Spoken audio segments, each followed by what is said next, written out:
the dumbest you will hear all week. You're listening to Let Me Tell You Why You're Wrong.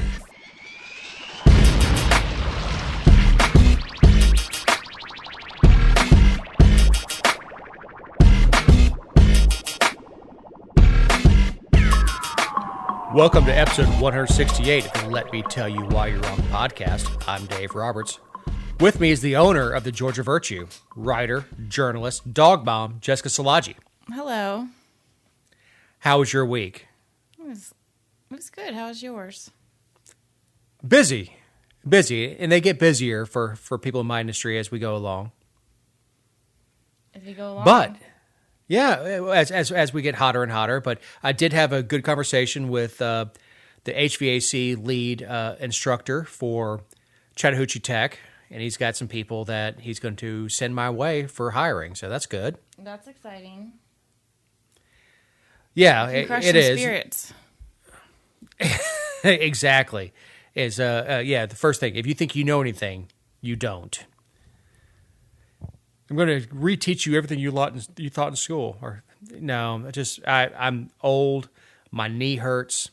I need help. Carry this shit. Yeah, the stuff that I've been able to do on my own for years and get on my hands and knees, get in crawl spaces, and you know, I've got knee surgery coming up. I just can't do it anymore. So it's time to bring in some younger people and let them make some money.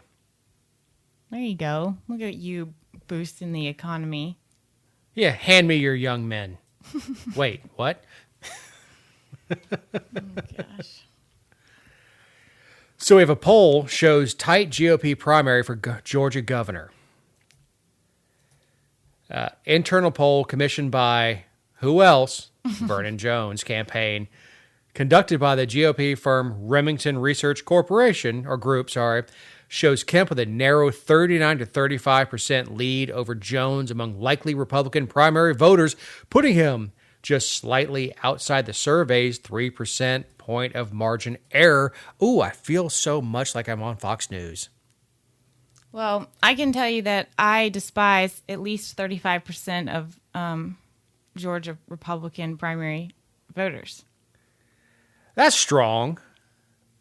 That's true. You got to understand, there's a good portion of that 35% that is enamored with Fox News that don't actually know the issues. Yeah, I don't care. That makes me hate them even more. Yeah, but these things will be worse than exposed liking as we him go for. along. That's worse than liking him for him. Does liking anybody him like him for him? Him. Ooh, shots fired, Jessica. Mm-hmm. No, I like I said before, I don't necessarily know that Vernon's a bad guy, but He is. but he is. But that's going to widen as we get closer to the primary, because right now nobody outside of DeKalb County, or obviously outside of this audience, or people who are educated what's going on, actually know what Vernon Jones is and what he did as DeKalb County CEO, as a state rep, his constant need for affirmation from the voters and running nonstop for 20 years, 25 years now. All this is going to shake out as this goes along. Right now, people are 35% of the potential Republican voters are enamored with this image that they're force-fed on Fox News, that this guy broke with the Democrat establishment, that he is pro-Trump, but they don't really dive into who and what Vernon Jones is. Well, there's two things that I really enjoy about the poll. The first is that, well, three things, I suppose, because I think it's quite remarkable to have an internal poll run by I guess, second tier type candidate featured on thehill.com. But so, props to his bank account for paying them to run this story. I don't know. But second, Candace Taylor, you may like her, you may not like her, you may not know who she is, but she's running too. And she does have some name recognition because she ran for Senate. And she's on the ballot, like, or she's planning to run. So to have a poll with 2 candidates when there's already at least 3 in the race is dumb. And then it's disingenuous, and it's dismissive of Candace Taylor. And then also, I'm not sure if anyone was adding those numbers up while we were talking, but that equals a little over. Girls aren't good at math. Yeah, but those it's over 100% when you look at the actual numbers on the polling. Man, look. First of all, internal polls are supposed to be internal, and you only release this. And look, and I've only been on the inside of a couple campaigns. You obviously have more experience than I do, being on the inside of a campaign, but you only release this information if it helps your side. And the fact is that the way, however this poll was worded, favored Jones, and he leaked it. And there's no way this gets leaked without the candidates okay. Well, That somebody was sitting in the proverbial smoke-filled room going, this poll looks pretty good for us. Let's leak this one. What about this other poll? No, that one looks really bad for us. We're not going to leak that one. so they polled 1,040 people in Georgia, obviously. 1,040 people. Mm-hmm. Woo! And then they asked, what is your opinion of Donald Trump? What is your opinion of Vernon Jones? 33% were favorable, 20% were unfavorable, and 47% had no opinion. What is your opinion of Brian Kemp? 45% favorable, 41% unfavorable, 14% no opinion. And then the fourth question was, if the 2022 election for governor were held today, would you definitely vote to reelect Brian Kemp, or would you consider another candidate? And then 35% said reelect Kemp, 55% said consider another candidate, 10% weren't sure. Then they went to the 36, 30, whatever. And then it says, I will now read you 2 brief statements you may hear during the 2022 primary election. Please indicate after hearing each statement if the information makes you more or less likely to vote for Brian Kemp. And then it said, Brian Kemp sided with Stacey Abrams and refused to investigate the 2020 presidential election. 18% said they'd be more likely to vote for him. 57% said less likely. 25% said no difference. And then they said, Donald Trump has openly called on someone to primary Brian Kemp in the 2022 Republican primary for governor. Donald Trump knows Brian Kemp cannot be trusted. And 19% said, it was the same margins pretty much. 19% said they would more likely vote for Kemp if they heard that. 54 less likely. 27 no difference. So, then after asking those questions, they asked again. So now that you've heard that, like, who are you more likely to vote for, Brian Kemp or Vernon Jones? And the results were the same. I am sick and tired of the Donald Trump wing of the Republican Party. Look, Donald Trump did some good things. He did some stuff that wasn't so good. But overall, he was a net positive. I do not want Donald Trump being the standard bearer of the Republican Party, because he is not small government. He is not small taxes. He's not pro-freedom.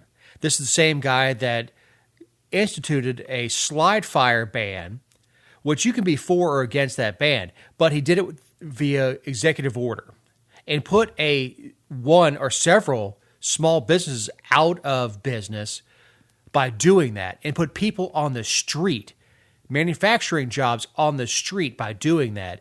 And he did it non-legislatively. So you can be pro-policy. Most of his policies were great.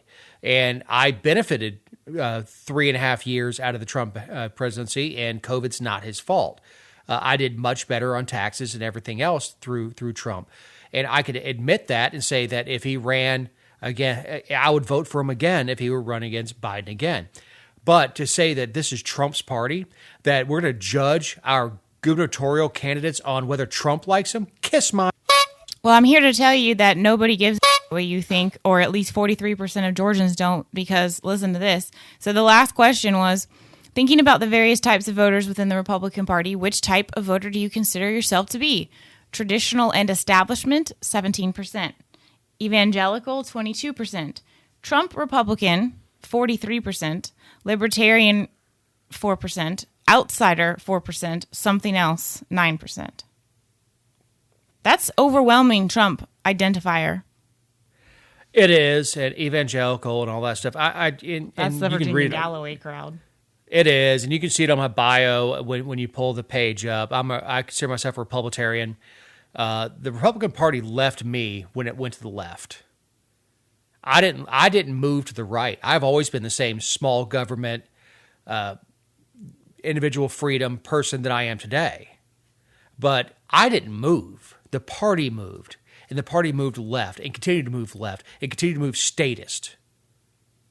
You know, I stand by the Republican standard of, at best, government is a tolerable, or is a was a tolerable, is a necessary evil. I can't even talk tonight. At worst, it's an intolerable one, and I stand by that. Is government should be small, should be weak, and should have the least amount of intrusion in our lives. But every time a Republican gets elected, they expand government on their end. Every time a Democrat gets elected, they expand government on their end. And those of us who have half a brain are sitting in the middle going, what the hell's the matter with you two? Get out of my life. Republicans want to tell you who to sleep with and who to marry. Democrats want to tell you whether you can deduct that person. I don't know, man. I will say, speaking of libertarians, that Shane Hazel had a wonderful exchange with Vernon Jones last week. I was about to say the other day. Last week, where on Twitter, Shane calls Vernon out on not showing up to 25% of votes, and Vernon basically just insults Shane's intelligence, which is not a very good idea. Because even for a Marine, I mean, Shane's really, really, really smart. He also has the best voice in podcasting, and I hate him for it. He's a friend of the show. He's been on the show. He's running for governor on the Libertarian ticket. A real libertarian, not a Republican libertarian. Right, not a Dave. He's a Shane. But so Vernon goes after him, calls him, says something, you missed the brain train. It wasn't even a witty comment. Like, if you're going to zing somebody, that one really missed. Like, you're going to call a Marine dumb? I mean, Jesus, they eat They eat crayons. I mean, you're going to call a Marine dumb? That's not insulting. And then Shane comes back, and Vernon deletes the post. And Shane's like, no, I already copied it. Here you go. If you want a copy of it, here. It tags him back in the post. It was beautiful. I mean, it was a beautiful piece of trollery. I mean, Matt Lowe would be proud. Yeah, it was quality. And, of course, I liked and shared it on my page and all the government pages here in Paulding County. These people that have been running around going, oh, Vernon Jones, he's the guy we need. Uh-huh. So, Georgia Democrats, pollution from gas-powered vehicles disproportionately affects minorities. Jessica, help me out here. I don't know how to help you out on this one. That's the headline of the article. It ran on CBS 46 here in Georgia. And it has to do with the money in the American Jobs Plan that Biden wants to put $174 billion to electric vehicles. And, one of those things is that he wants to put them towards his electric school buses, which is wild and expensive. And farmers are already pushing back because, I don't know how you're supposed to use an electric, like diesel. I can't.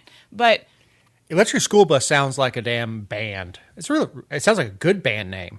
Augusta Mayor Hardy Davis that said incentivizing more electric cars will help solve social and economic justice issues because pollution from vehicles disproportionately affects low-income communities and communities of color. Okay, let's stop there for a second. Well, you have to stop there because that's all he said, and so it's just become like a tagline you attach to whatever issue is of the day. How is making automobiles more expensive going to help disadvantaged communities, regardless of their race? How is it going to help people in Appalachia that need to buy a $500 pickup truck? How is it going to help the guy that lives down in Atlanta or in a neighborhood that's trying to get upwardly mobile, or lives out in the suburbs that's trying to get mobile to find a job? How is making an automobile a $120,000 investment going to help minority and poor communities? I'll tell you something. The person that needs to get to work to Subway to make your sandwich does not give a damn about the emissions that come out of their vehicle.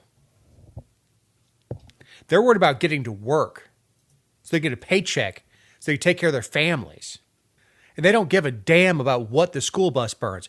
I was kind of sideways with Paulding County when they went and bought propane powered buses. Oh, it's so much cleaner. You dumb shits. Propane is a derivative of crude oil, just like gasoline, just like diesel. It's just on a different column of the refining schedule. So propane buses don't create any less emission because you still have to produce the gasoline to make it. And they're supposed to be educators. But anyway, I digress. The pollution that goes into making the batteries to push these buses. And plus, where do you think that electricity comes from? Unicorn farts? It comes from burning coal. Overwhelmingly comes from burning coal. I guess we just put solar panels on the tops of buses and kids can only go to school on sunny days. I don't know, man. The social justice stuff is out of line. Well, people are going to become numb to it. No, absolutely. And I think they already are. It disproportionately affects the minorities and poor. Well, what doesn't? The rain disproportionately affects the poor because they have to stand out at the bus stop. Okay. Flooding disproportionately affects the poor because they can't afford a hotel room to go to. Okay. Yes, of course it does. It always sucks to be poor. But it's supposed to suck to be poor because you're supposed to want to do better in your damn life. That's the whole idea of the American dream, is do better for yourself. Do better than your parents did. Let's just make being poor so comfortable that you just want to stay poor. And that's what's happening in this country. We're turning the safety net into a hammock.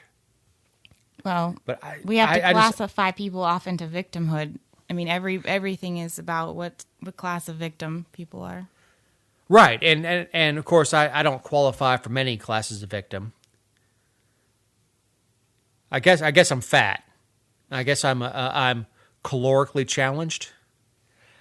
Man, it's just so asinine at this point that people keep falling for this stuff, and people like the Ted Terry come out and just say that automakers are racist. No, they want to sell cars. They don't care if you're black, if you're white, if you're Hispanic, if you're Chinese. They don't care. Just buy my car. Hell, it is so much so that Toyota has two names for the Tacoma. It's the Tacoma and it's the Hilux, other places, because they really don't care about your background. It's whatever name we can call it to make you buy it. We don't care.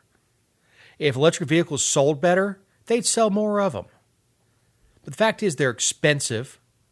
The charging station to have at your house is expensive. And if you work an hour away from home, do you really want to get stuck in a position where you're going to... Okay, let's use Connie's example as I just smacked the mic. Connie's example from a few years ago when we had the snowstorm where, she was running out of gas. The snow's piling up. She's running out of gas. She gets to a gas station that has it, pays cash, gets gas, gets back on the road. If you were in an EV, What are you going to do? Sit there for 3 hours while the snow's piling up, waiting for your damn Elon Musk mobile to recharge? No. The internal combustion engine is a better solution to most people's problems. Now, if you're rich and you're in my position where Connie works 15 minutes from home, and she could take an electric vehicle to and from work just fine. But those of us who have to spend time on the road, that's not a really good solution. It's not a really good solution for what I do, which is a service industry. It's a horrible solution. I can't have a tech making what he makes per hour sitting on the side of the road with a extension cord plugged up to his damn van waiting for it to charge. It's stupid. All right. Now that I've gotten off my soapbox, sorry, Jessica. It's all right. A fifth federal court has struck down the CDC's eviction ban. Yeah, I guess have you been paying attention? I didn't know that 4 other courts had done that. Man, I'm paying attention to the temperature outside. So no. So no? Short answer is no, ma'am. Well, they did. Thank you. I read that. So a judge in the U.S. District Court of D.C. ruled last week in a case brought by 2 realtor associations in Alabama and Georgia that the Centers for Disease Control and Prevention's ban on landlords filing to evict non-paying tenants vastly exceeded the agency's powers. Well, duh. I mean... Oh, that is much nicer than I was going to say. Well, yeah, man. No kidding. No, I don't know what gave anybody the idea that the CDC had the authority to tell private landlords that they can't foreclose or they can't evict people who are not paying rent. It never occurred to me. It would occur to me that it would make it to 5 federal courts. I mean, 5 of them said no. 2 of them said yes, though. Oh, I'm sorry. Okay, fine. Well, no. Still 60% said no. But of course it exceeds their powers. Of course it does. It exceeds the president's power. He, by no right, can tell a private landlord that he cannot evict someone who doesn't pay rent. Well, yeah, the CDC is not a... I mean, they don't have the enforcement. It's not in their sector of fire, and they need to get back in their box. You know, go back to feeding Fauci lies. I don't know, man. It just at a certain point it becomes stupid. This is the problem with liberal politics. Is it feels good to say that, well, you're out of work and you shouldn't be evicted from your home. This is your home. What about the guy we've talked about this on the show? The family that's renting that building out. We always think of landlords as some rich guy sitting up in a penthouse somewhere, just sitting on his couch counting $100 bills, and oftentimes it's a family that had to move, and many times it's especially around Columbus and Augusta and other military towns, it's a military member that has been transferred somewhere else that put their house up to rent because they want to move back there. So you're telling them that they can't make their mortgage because your tenant just decided, I'm not going to pay my rent, or I can't pay my rent, and you can't get rid of them finding a new tenant. So screw you. And if you pass it along to the bank that has the mortgage, well, guess who owns bank stocks? Almost all of us own bank stocks in our 401ks, in our IRAs, in our mutual funds. Almost all of us own bank stocks. If you're in a mutual fund, you own a bank stock. So when you screw them, you screw yourself. The fact is, if you don't pay your bills, get the hell out. When's the Supreme Court going to take this up? 2038. I mean, by the time, this is just ridiculous at this point that it's gone on this long. It's been a year. It is, and here's they weren't hearing cases, so everything has stacked up, and I assume they're going to wait until Biden gets a chance to pack the court, if he does after this next election, before bringing this up because four new Biden appointees would certainly help the case. I just don't think it takes a higher education to say this is right and this is wrong. Taking something that's not yours and using it without paying the owner is wrong.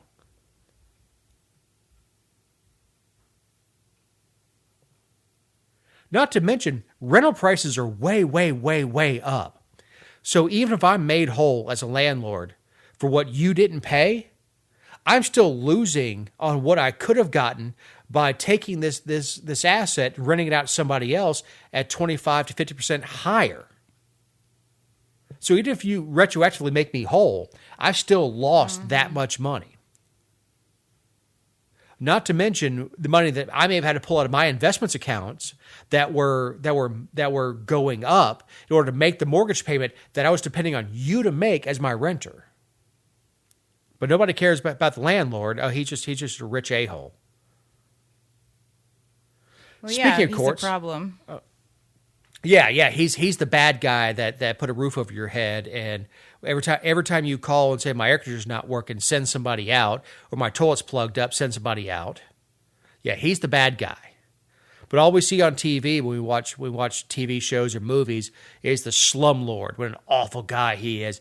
99.9% of landlords want to do right by their tenants because they want their tenants to stay. Because turnover is expensive.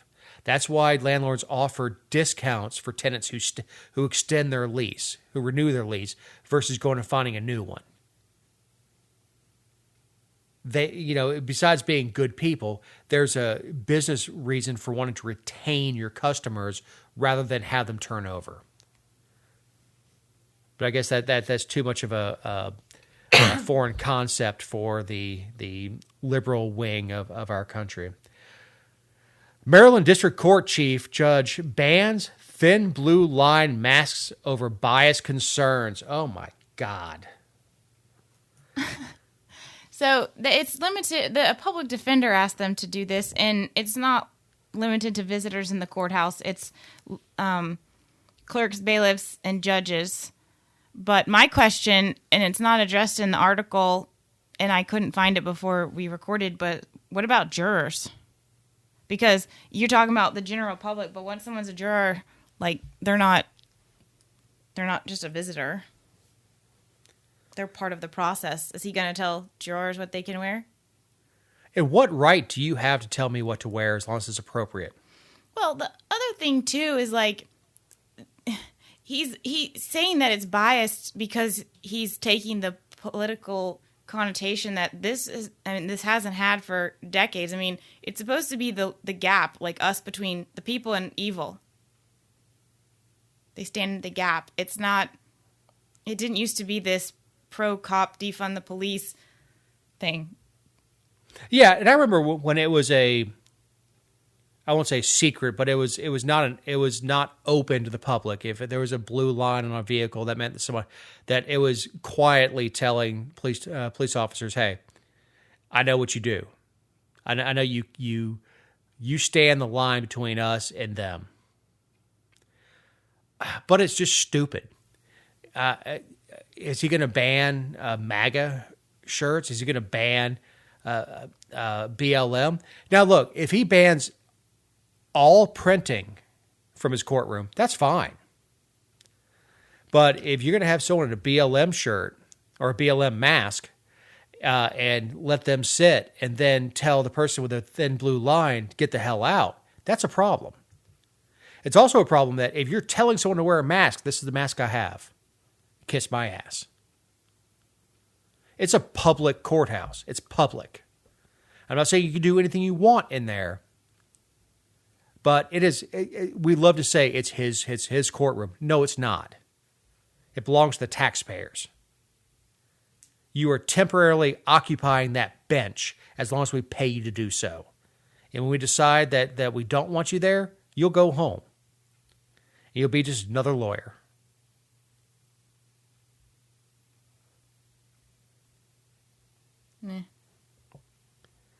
But yeah, he has absolutely right to tell the clerks and bailiffs not to wear something because they're employees. And the public defender and the prosecutor, he can tell them what to wear. They're employees. But you can't tell me in the gallery what to wear. As long as I'm appropriately attired, you cannot tell me that my mask with a blue line across it is inappropriate. What if it's off blue? What if I do a teal? Is that okay? Is red, white, and blue mask okay? Or is that too divisive for me to wear an American flag mask? Jack. This is a good time to remind you that these are our opinions and not those of anyone not on the show or any respective company for which we may work, own, or otherwise associate ourselves with on a regular or irregular basis. Local government problems. Garret Rolfe will be instated to the APD. Woo! Yeah. Garret Rolfe was the officer who was involved in the shooting at Wendy's. Rayshard Brooks. Rayshard Brooks, who was stopped. I say stopped for DUI. Who was passed out in the Wendy's drive-thru. Asked to pull up. One of the most professional videos I've ever seen of an interaction between an officer and a drunk, up until the point where this guy decided to snag a taser, run away, and point a taser at a police officer and get shot several times.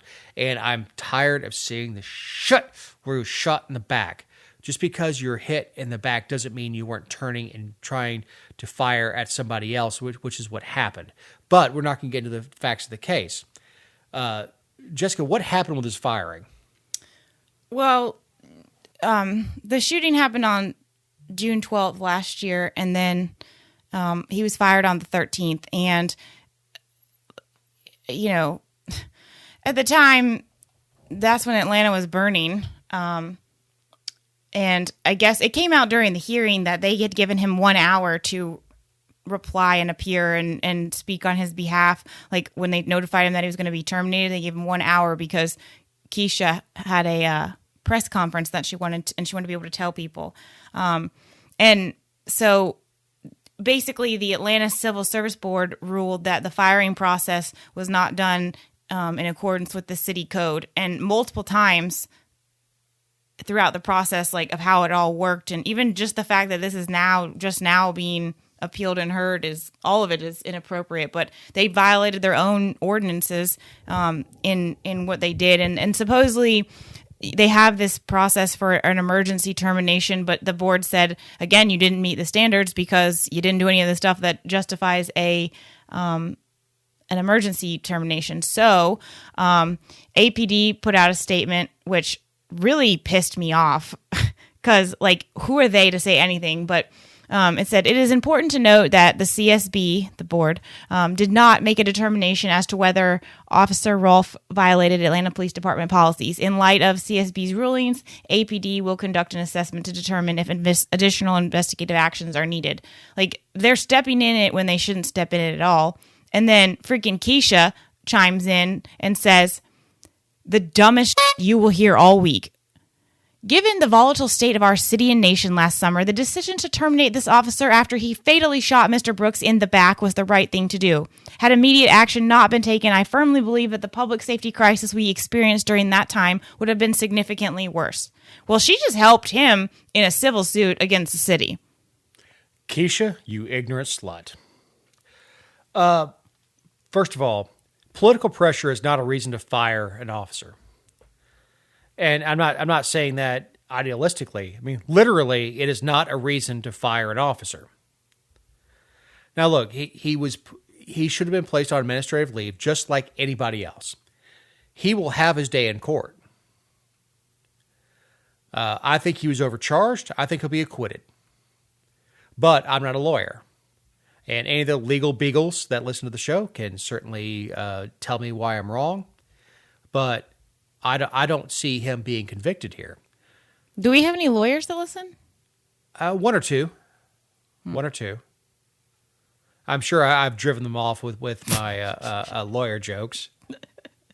Like, why do they bury lawyers 12 feet deep? Really deep down, they're good people. Oh, God.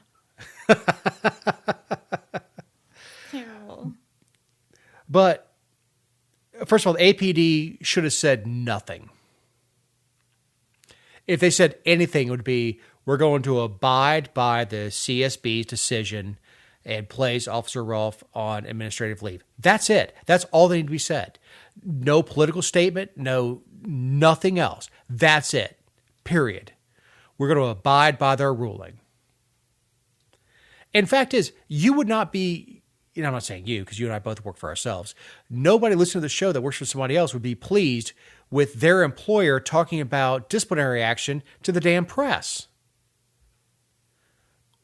And just like you're talking about with Keisha Lance Bottoms, helping out the civil suit, is they're poisoning the well for this guy to go and work for another city and just move on with his life. Once he's acquitted, which I believe he will be, they're poisoning the well. So whenever they pull up Garret Rolfe, this is what they're going to find. And I was talking to a friend of mine today. He's like, does he really want his job back? I said, no. He wants his 10 months of back pay and benefits that he's owed. There's a process within the APD to fire somebody, and they crapped all over it.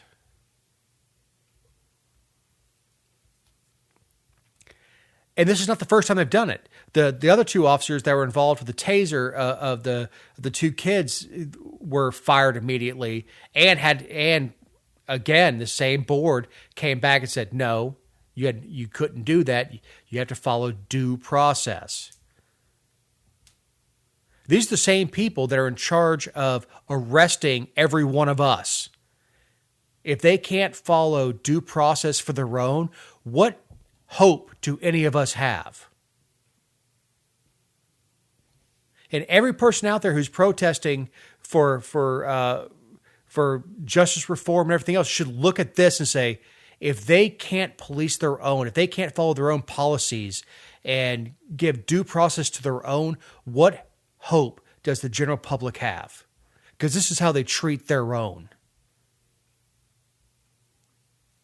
As soon as it hits certain political checkpoints, they say, okay, screw them, fire them, charge him before all the evidence is in, and ruin his life. And that's what they did to somebody who's one of their own, who was trying to take a drunk off the streets. What hope do the rest of us have if we're driving through Atlanta and they decide that we're politically incorrect, that we're a problem? What hope do we have? We don't. Because this is what statism is.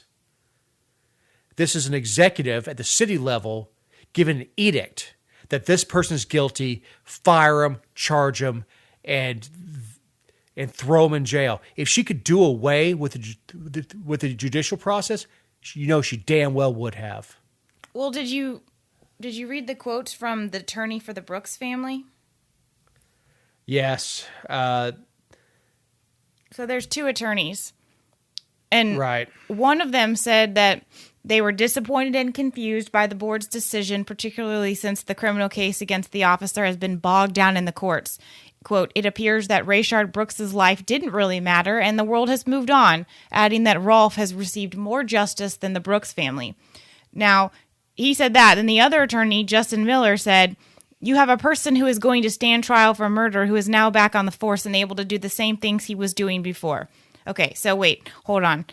The first guy said it was that Rolfe got justice because it wasn't done right, and he did place the blame at the board and in his longer quotes, he placed it squarely at the feet of the council or the city.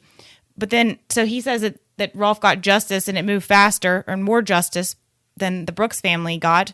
And then the other guy said that it's not okay and that he's going to go back to work and do the same things he was doing before, which is not true because he's going to be on administrative leave no matter what. Whether they terminate him again or he stays on the job until he's, convicted or exonerated, he's going to be on administrative leave. So he's not doing the same things that he was before. No, he's an asshole. The lawyer. Look, he's Jesus H. Christ. He's not going back on the road. He's on administrative leave. He's doing the same thing he has been doing the last 10 months, only now he's getting paid as his employment agreement dictates. Now, look, if you want to change the employment agreement going forward, that's fine with me. That's fine. You tell officers as they're coming in that if you're on administrative leave, it's unpaid leave. If you shoot somebody, it's going to be unpaid leave unless you're exonerated, in which case we'll give you back pay. That's fine. But that's going forward. They violated their own policies. You know, this is not a case where Rolfe made this up, where he's out there marching saying, I deserve my pay. No. This is what they promised him when he signed his name on that piece of paper. Jack. And that he got more justice than his client did. Kiss my. He hasn't been to court. He has not been to trial yet. This is the extent of Kinko saying we're not going to fire this guy for being arrested until he's convicted. He's just keeping his job. His court case is still pending. Wow. You sensationalist pig. These people are potential jurors too, like these people who have these opinions that, you know, he should be fired and this is so stupid. How could the board do this? And it, you know, his case, the court, like they just don't understand. And I'm so tired of people ranting about things they don't understand. No, they understand fine. They're race pimps. And this is what there's they a do. lot of people who don't understand that this has absolutely nothing to do with the criminal case and that he actually put himself out there more. Like, in most cases, the worst thing you can do is talk. You shouldn't talk about anything. But him going up there and saying stuff and getting on the record, I mean, that can all be used against him later on. And he assumed the liability to do that. And people don't even recognize that. I would assume it's because he has nothing to hide. Everything I did was on video. I have nothing to hide. You know, and I admire that, but you're right. Is the number one piece of advice you get if you're charged with a crime is shut the hell up. Shut up. Don't say anything. Don't do anything. If we need to sue your employer, we'll do it after the criminal case. Shut up. But he went out there and he won. But, you know, I think you made the point that he should get a change of venue. He should, and he should also ask for a bench trial. Right. Yeah, I mean, but he should get a change of venue, just like we heard with the Chauvin trial, and all that's it's going to be held a mistrial. When you've got jurors wearing BLM shirts, one juror saying they felt pressured, you've got what's her name out of Congress showing up, saying that if they don't find him guilty, they're going to riot. All this stuff. All you're doing is making Derek Chauvin, who I think is guilty, go free again and have another trial because you guys can't shut your mouths. I don't know, man. Of a similar issue, nepotism, lacking policy enforcement, creating strife in Screven County. Yes, Screven is a neighbor of Bullock, where I am. This is a story that I covered last week. It's, you know, nepotism is a big problem in South Georgia, and sometimes But aren't you all related down there? Well, I'm not related to anybody down here, not a damn soul. But it for like a lot of places, you know, it's a problem. Nepotism is a problem not for unethical or malicious reasons or nefarious reasons, but because they don't. I mean, you can make the argument that maybe they shouldn't be a city or a town if they can't find people to serve and all that stuff. And of course you can have those conversations, but the fact is these governments exist and there's not enough people who are willing to serve or to work for the cities or the counties. And there's nepotism problems, but in Screven County, they have a nepotism policy, banning nepotism. And they also have a fire department, policy manual for personnel that also addresses it. So it's double banned. Double secret probation? Yeah. But the problem was, it was one of those things where the nepotism thing, it was the root of it, but there were more underlying issues because, like a lot of rural counties, where there's not full-time people or maybe the most qualified people running things, their policies are out of date. Like, some of them have not been updated since the late 90s. This one had been updated like via handwriting, like with X's through it and like C attached, and that's just a bad way to do it. And then on top of all of that, the nepotism policy and the process for disciplining employees was amended in 2005, but unfortunately they didn't notify any of the employees. So a bunch of employees who have been there for forever, like, were operating on a different, they didn't even know that policies had changed. So like if they were disciplined or something, they went to appeal or find out, what they should do, they're going off of a manual that they were given and signed off on, and the county's like, no, we have this new one. Just kidding. We didn't tell you about it, but we passed it in a meeting, and putting it in a meeting and having it in the minutes and stuff is not sufficient for notification of current employees. So anyway, and I don't want to talk too much about the people, because the people involved, I mean, sure, they know it's wrong, but for me, the buck ultimately stops with the county manager, county administrator, and the county commissioners, like whomever those people are or whoever's serving in those positions. They have the duty to make sure that these policies are enforced. And in Screven County, the fire chief is married to one of the firefighters and the training officer. So he's supervising his spouse, and the issue has also gone the other direction from the perspective that his wife had disciplined a former firefighter, and his appeal was not even appeal, but she wrote him up, and then the next step was for it to go through her husband, and of course her husband upheld. Well, yeah, he wants to sleep in the bed. Yeah. Well, yeah. Look, nepotism is very broad.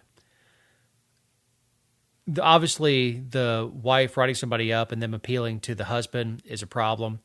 But in some of these smaller counties, there are only 3 or 4 prominent families. Even in Paulding County, there are a lot of people that are related to the families. So when you broaden nepotism, hell, my father, when he worked for Delta Airlines, he and his cousin both worked for Delta Airlines, and they had to keep that secret. They had different last names. They were obviously from different mamas and all that stuff. They were related on their mother's side, but they had to keep it secret because nepotism was such a no-no in Delta. You can't get him now. He's retired after 40-something years. But the passing it in the essentially under cover of darkness, not notifying the employees, not sending a memo, not sending a policy change to everybody, is a failure of leadership, of elected leadership, for that matter. Yeah, it's really unfortunate because it's led to, well, the one firefighter was fired, and in the articles on the Georgia Virtue, it's kind of complicated and convoluted, and the husband and wife factor doesn't really make it any easier to understand. And but it's unfortunate because that kind of thing lowers morale. Like 2 other firefighters have left, and these counties and those guys are, I say those guys, those folks are hard to replace, particularly in a small area like Screven County, where the salaries aren't awesome. That your draw to being a firefighter in a small county is doing good for your community.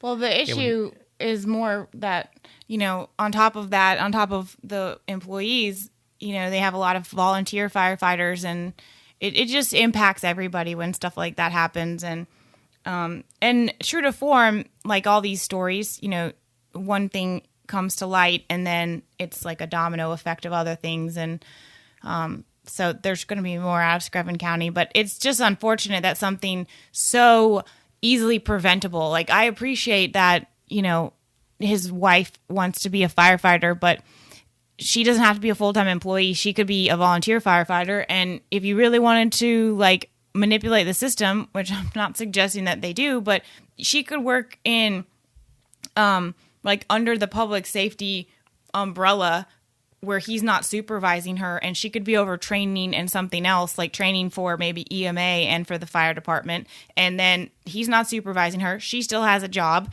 and you eliminate that problem. But yeah, I cannot think more of a third rung of hell than for Connie to work for me or for me to work for Connie. It doesn't sound like it'd be a really awesome home life. And of course, I work for Connie anyway because she's the boss. So I want to get to this real quick because I think it's a really good story. Is the insurer for Georgia City to pay $1.7 million to business owner in harassment suit? The city of Stockbridge's insurer will pay money to Eric Whitson, owner of Georgia Championship Barbecue Company. The 2017 lawsuit accused Stockbridge City Councilman Elton Alexander of repeatedly retaliating against Whitson's restaurant when Whitson declined to give Alexander a free meal. Jessica, is there a free lunch? there's no such thing as a free lunch. But this guy Elton Alexander's had all kinds of ethics complaints against him, and his colleagues are actually calling for him to step down. If you're not a good example because you are subscribed to my newsletter, but you don't read it. But if you are a reader of my newsletter, I talked about him 2 weeks ago, and his colleagues are calling on him to step down because, like, he caused the city so much bad publicity, so much money, and you know, sure, $1.7 million isn't coming out of the city coffers, but the insurance policies are going to go up, and they're constantly having to deal with him, and they're just his colleagues are over it, and they want him gone. But declining to getting a free meal, like, you know, if you go somewhere and you have a service or you are provided with a good, you should expect to pay for it. Sure, there are extenuating circumstances where I could understand where somebody might think that, like, they got slighted or something, but that's not what happened here either. No, first of all, if I were elected and I was in my constituency, the last thing I would do would be to take a free lunch from business owner. The last thing, even if it was awful, I would just say, I'm not hungry, pay, tip, and move on. And then run down to McDonald's and get a hamburger or something. I don't know. But the last thing I would do is make a scene in front of my constituency about this and bash a business owner that's paying taxes in my municipality. What a jackass. Whitson's lawyers will get $534,000, according to terms obtained by the AJC. $534,000 just to the attorneys. That's wild. And you know what? If nobody else besides the attorneys get paid, that should be enough to oust this jackass. It's one thing if you go out to lunch with somebody and they're an elected official. I mean, look, if I take a politician out to lunch, I know I'm going to pay. It's not that it's not that I'm expected to. It's just one of those things. But if someone comes into my establishment, I'm not expected to give them a free meal. In fact, I say that I've been out to lunch with several politicians that absolutely refused to let me pay for the lunch. One actually was Martin Mumptahan. Went out to lunch with him, and he absolutely refused to let me pay for lunch. He bought lunch. That's a little mind-blowing. No. Martin's a good dude. Whatever you think of him politically, Martin's is a super nice guy. Mm-hmm. But he's one person that absolutely if I took you out to lunch, I would expect to pay. It's one of duh. those things. Well, duh. I know. You've been helping me along on this podcast for 2 or 3 years now. Of course, I would buy. But it's not even that he was a politician. It's just, we went out to lunch. I offered to buy. He's like, no. This is on me. I'd helped him out with some air conditioning stuff, but no. Martin absolutely was not one of the guys with alligator arms going, I just can't reach the check. But that's not what happened here. He went into an establishment expecting to get a check saying 0, which makes him an a-hole. It doesn't matter what level of government he's at. He's an a-hole. I don't care if I'm out to lunch with Donald Trump. He should at least reach for the check before I do. Before I say, no, sir, I got this. And this guy was like, no, I deserve a free lunch because I'm elected to Stockbridge City Council. Really? That's your claim to fame? Hell, even Vernon Jones has more of a claim to get a free lunch than he does. I'm sure he's had a lot more free lunches than that guy has, too. Jessica, do you have any closing thoughts now that I have beat that into the ground? No. Well, I think I'd like some listener feedback. I don't want your advice, Dave, but I have a mole problem in my backyard, and I want to hear from people how they've successfully gotten. You get moles on your back? What's going on? Yes. Do you see a dermatologist? No. I think, I would just put a stick of dynamite in the mole hole. But apparently you're not supposed to do that. So my new favorite term is going to be mole hole. I think that'd be a great tip line for the Georgia Virtue.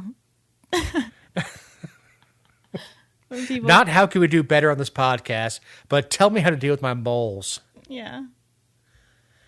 I would not go Bill Murray on those, on Caddyshack. Not that you're old enough to know that movie. And start putting dynamite down mole holes. Mole holes. Well, so if you know what Jessica should do about her moles, and not a dermatologist, the actual little burrowing animals, hit her up on our show page or on her personal page. I don't really have anything this week. We're running a little bit long. We went short last week, so just equal those two out. If you like what you heard, like and share us on social media. Inflict us on your friends. We certainly appreciate every one of you. And if you have any input for stories that you would like us to cover, please send it to us. Whether it's national, international, or local news, please send it to us. And I will run it by the boss. Her name's Jessica, and see if we want to cover it. Probably not. So, probably not. Just kidding. Totally kidding. So, for Jessica Szilagyi, for Eric Cumby, our editor, I'm Dave Roberts. And the moles. Have a great week.